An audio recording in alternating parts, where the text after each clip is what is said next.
J P. Nadda साहेब भाषण करत होते आणि अचानक त्यांच्याच बॉडीगार्डला भुरळ आली. तो खाली पडला. मित्रांनो, तो खाली पडल्यावरती अक्षरशः स्टेजवर असणारे मान्यवर व स्वयं जे.पी. नड्डा साहेब जे आहेत ते त्याला खाली उतरून त्याची विचारपूस देखील केली नाही.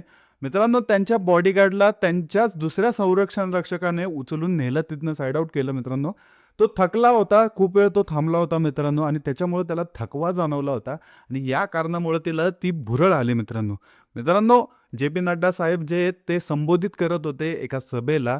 युनिटीसाठी, एकतेसाठी ते संबोधित करत होते आणि त्या कार्यक्रमामध्ये हा प्रकार घडलेला आहे, की अक्षरशः एका बॉडीगार्डला भुरळ आली. मित्रांनो, तो बॉडीगार्ड खाली पडला आणि त्याच्यानंतर मित्रांनो हा जो व्हिडिओ आहे तो व्हायरल व्हायला लागला पूर्ण सोशल मीडियामध्ये.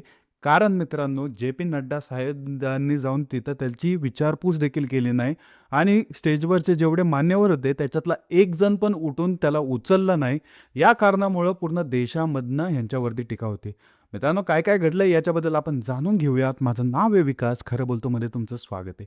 मित्रांनो, जे.पी. नड्डा साहेब जे आरोग्यमंत्री आहेत, आपल्या देशाचे सेंट्रल मिनिस्टर आहेत, जे एक पॉवरफुल पद जे आहे ते भोगतात आहे आता, म्हणजे जे आपल्याच लोकांचं संरक्षण करतात आहे, ते आरोग्यमंत्र्याचं पद ते पूर्ण लोकांना सेवा करण्यासाठी ते तिथं बसलेले आहेत मित्रांनो.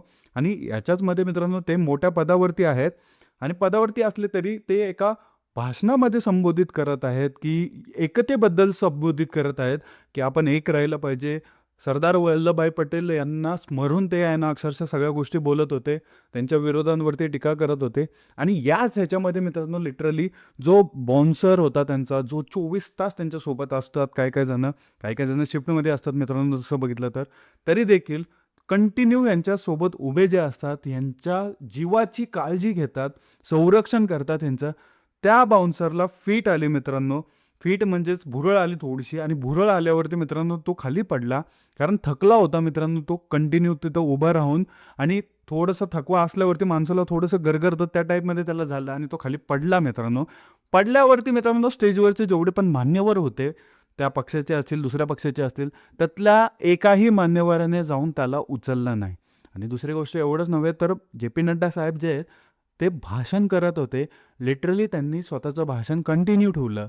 या कारणामुळं मित्रांनो जे.पी. नड्डा साहेबांवरती पूर्ण भारतामधनं टीका होत आहे ते, की अक्षरशः तुम्ही सर्वसामान्य जनतेला या प्रकारे ट्रीट करता का, असं लोकं म्हणतात आहे. मित्रांनो, सगळ्यात महत्त्वाचं म्हणजे लोकं हे पण म्हणतात आहे, की जो अंगरक्षक तुमच्यासाठी, तुमच्या संरक्षणासाठी आहे, तुम्ही तुमचं थोडंसं भाषण थांबवून त्याला जाऊन विचारपूस करू शकत नाही का? त्याच्यासाठी मदत करू शकत नाही का? यांसारख्या गोष्टी देखील यांना विचारल्या जात आहेत. मित्रांनो, कमेंट सेक्शनमध्ये लिटरली यांच्या तबाही केलेली लोकांनी रिट्वीट करण्यात येत आहेत व्हिडिओ, कंटिन्यू ट्वीट करण्यात येत आहे, की एखाद्या सर्वसामान्य माणसाची लायकी काय असते किंवा त्यांचा अंगरक्षक जरी असलं तरी त्याची लायकी काय आहे, यांसारख्या गोष्टी हे लोकं बोलतात आहे मित्रांनो. एवढं पेटलेलं वातावरण झालेलं आहे आणि हा व्हिडिओ किंवा हे जे हा जो एक मुद्दा आहे, तो सर्वांनी लावून धरलेला आहे. पूर्ण सोशल मीडियावरती जे दुसरे लोकं असतील, रील्स स्टार असतील, त्यांनी देखील म्हणतात आहे, की तुम्ही एवढे मोठे झालात का, एवढे गर्विष्ठ झालात का, की तुमच्या संरक्षणासाठी जो व्यक्ती ठेवलेला आहे, त्याला तुम्ही मदत करू शकत नाही का? मित्रांनो, हे झाले सोशल मीडियाचे कमेंट्स आणि जे रील्स स्टार्स असतात किंवा जे बातम्यावाले असतात त्यांच्याकडनं येणाऱ्या गोष्टी. मित्रांनो, याच्यामध्ये आपण बघूया जे एस-पी-जी किंवा जे कमांडोज असतात, जो कमांडो तिथं थांबला होता, त्यांना खूप सारं ट्रेनिंग दिलं जातं मित्रांनो. आणि ट्रेनिंगमध्ये पण मित्रांनो हे जे लोकं असतात, हे साधे नाही आहेत मित्रांनो. म्हणजेच काय, गेलेत, भरती झालेत आणि यांना सुरक्षेसाठी लावलेत, हे असं नसतात. हे जे बाउन्सर्स असतात किंवा हे बॉडीगार्ड जे असतात, हे मोठमोठ्या मंत्र्यांना वगैरे सुरक्षा देण्यासाठी यांना बनवलेलं असतं. त्यांना मित्रांनो ट्रेन केलं जातं त्या लेव्हलला. आणि पहिली गोष्ट, फक्त नॉर्मल मिलिटरीमध्ये जाऊन या गोष्टी क्रॅक होत नाही मित्रांनो. मिलिटरीमधले, पॅरामिलिटरीमधले जे लोकं असतात त्यांना सिलेक्ट केलं जातं.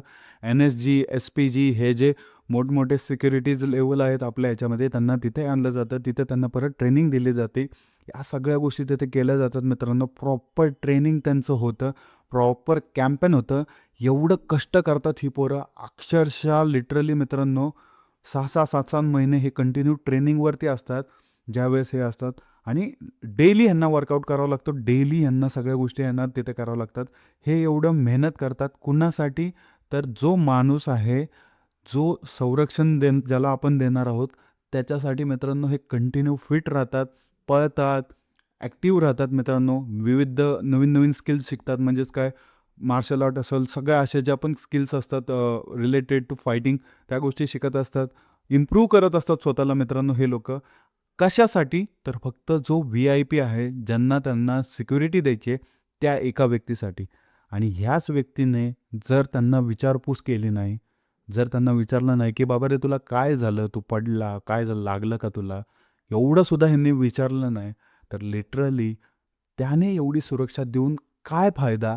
असं लोकं म्हणतात ते मित्रांनो. कमेंट सेक्शनमध्ये म्हणतात ते, की एवढं ट्रेन होऊन, एवढं देशासाठी प्रेम करून आणि एखाद्या देशाच्या व्यक्तीला ज्याच्यावरती पूर्ण देशाची जबाबदारी आहे, त्याला सांभाळून आपण लिटरली एवढ्या सगळ्या गोष्टी करून देखील आपल्याला या लेव्हलची किंमत आहे किंवा आपल्यासोबत अशा गोष्टी होतात ज्या अनएक्सपेक्टेड आहेत. अशा कमेंट्स लोकांच्या मी वाचलेल्या आहेत मित्रांनो. लिटरली यांना ट्रोल करण्यात येतंय, की तुम्ही थोडंसुद्धा त्याला विचारपूस केली नाही, तुमच्या कार्यकर्त्यांनी त्याला विचारपूस केली नाही. अशा गोष्टी नड्डा साहेबांना विचारण्यात येते. मित्रांनो, एक सिक्युरिटीचा पण पर्पज असू शकतो. जर आपण कारनावाईज बघितलं मित्रांनो, त्यांना ऑलरेडी गाईड केलेलं असेल, सिक्युरिटीनेच गाईड केलं असेल, की तुम्ही कुठल्याही परिस्थितीमधनं तुमच्या पॉईंटवरनं हलायचं नाही. ह्या जर गोष्टी बघितल्या आपण, तर मित्रांनो तसं झालं तर जर ऑलरेडी जी सिक्युरिटी असते त्यांना सांगितलेलं असतं, त्यांच्या गाईडन्सनुसार त्यांना फॉलो केलं जातं, की "हा बघा, आमचा माणूस पडो, कोणीही एलिमिनेट हो, तुम्ही तुमच्या जागेवरनं हालायचं नाही, कारण तुम्ही राष्ट्राची संपत्ती आहात आणि राष्ट्रासाठी तुम्हाला काम करायचं आहे." हे एक कारण असू शकतं मित्रांनो, की त्यांना ऑलरेडी सिक्युरिटीने सांगितलं असेल, की "कोण पडो, कोण उठो, काही हो, तुमचा पॉईंट तुम्ही सोडायचा नाही. जर तुम्ही तुमचा पॉईंट सोडला, तर तुमच्या सिक्युरिटीमध्ये धोका निर्माण होऊ शकतो." हा एक मेन पॉईंट असू शकतो मित्रांनो. आणि त्याची विचारपूस त्यांनी नंतर पण केली असेल मित्रांनो, परत जाऊन त्याला विचारलं असेल, ह्या पण गोष्टी सगळ्या केल्या असतील. आपण त्यांना जज करू शकत नाही मित्रांनो. परंतु ज्या गोष्टी ट्रोल होतात मित्रांनो, की सोशल मीडियावरती दाखवलं जातं, एक दाखवलं जातं, एक दाखवलं नाही जात मित्रांनो. त्यांना विचारलं असेल, त्यांनी जाऊन काळजी पण घेतली असेल, सगळ्या गोष्टी केल्या असतील किंवा नसेल पण केलं. काहीही सांगता येत नाही मित्रांनो ह्या गोष्टींबद्दल. तरी देखील मित्रांनो व्हिडिओ येईल समोर, साहेबांकडनं स्टेटमेंट येईल. ते बोलतील, की हे अशा-अशा गोष्टी झाल्या, त्या गोष्टी झाल्या. तोपर्यंत त्यांना जज करू नका, ट्रोल करू नका. सिक्युरिटीचा मुद्दा असू शकतो, नॅशनल सिक्युरिटीचा मुद्दा आहे, राष्ट्राची संपत्ती आहे मित्रांनो. कोण काहीही हो.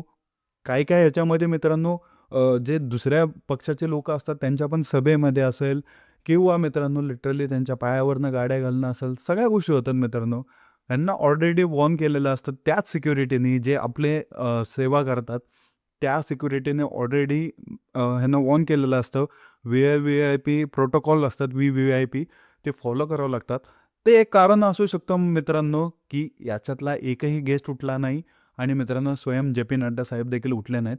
म्हणून मित्रांनो कुठल्याही रूमर्सवरती विश्वास ठेवू नका. कोण म्हणतंय असं तसं काहीही विश्वास ठेवू नका मित्रांनो. एवढंच मी तुम्हाला सांगेल आणि भेटूया अशाच नवीन-नवीन गोष्टी घेऊन मी तुमच्या जवळ येतो मित्रांनो. भेटूया पुढच्या व्हिडिओमध्ये. जय हिंद, जय महाराष्ट्र.